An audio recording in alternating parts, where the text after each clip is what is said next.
আসসালামু আলাইকুম, সবাইকে স্বাগত জানাচ্ছি। আমি মোহাম্মদ জাহিদুল ইসলাম। আজকে পিএসএল এর ড্রাফট অনুষ্ঠিত হয়েছে। বাংলাদেশ থেকে 3 জন দল পেয়েছেন, তবে সবচেয়ে আলোচিত খবর হচ্ছে সাকিব আল হাসান এবং মুস্তাফিজুর রহমান, তাদের কেউই দল পাননি।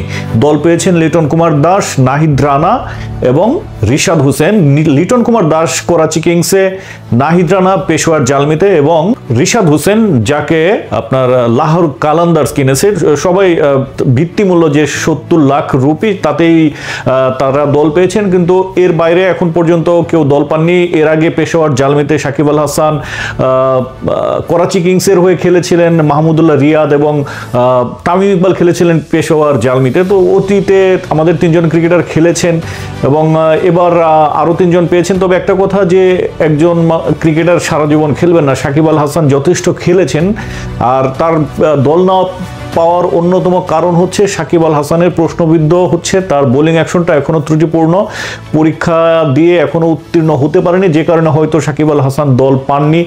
আর অন্যদিকে যাদের দল পাওয়ার কথা ছিল, তাওহিদ হৃদয় ছিলেন অন্যতম, তাসকিন আহমেদ ছিল অন্যতম, কিন্তু তাসকিন আহমেদ কেন দল পেলেন না সেটা আমি এখনো বুঝলাম না।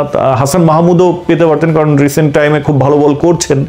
এর বাইরে শরীফুল, তিনি ইনজুরি থেকে ফেরার পর স্ট্রাগল করছেন। তবে পাকিস্তানে যেহেতু পেস বোলিং অলরাউন্ডারের অভাব নেই, সেই জন্য তানজিম হাসান সাকিব দল পাননি, কিন্তু রিশাদ হোসেন পেয়েছেন, কারণ একজন কোয়ালিটি লেগ স্পিনারের কদর বিশ্বের সব ফ্র্যাঞ্চাইজি লিগেই রয়েছে এবং তিনিও সেই কারণে দল পেয়েছেন।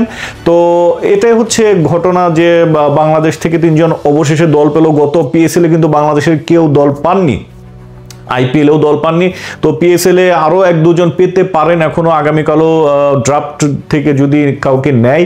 তবে এর বাইরে যদি কেউ দল পায়, সেটা হয়তো তাসকিন আহমেদই ওয়েল ডিজার্ভ করেন। তার সেই অ্যাবিলিটি রয়েছেন, তার সেই সামর্থ্য রয়েছে এবং তার পাওয়া উচিত বলে মনে করি। তবে সাকিব আল হাসানকে নিয়ে আসলে আফসোস করার কিছু নাই, এনাফ খেলেছেন, তার বয়স হয়েছে, এটা একসময় সবাইকেই থামতে হয়। বিরাট কোহলিও কিন্তু এখন ক্যারিয়ারের শেষ দিকে চলে এসেছেন। তো সময়ের সাথে সাথে সবাই সারা জীবন খেলবে না, এই বাস্তবতাটাকে মানতে হবে। তামিম ইকবালও দল পাননি।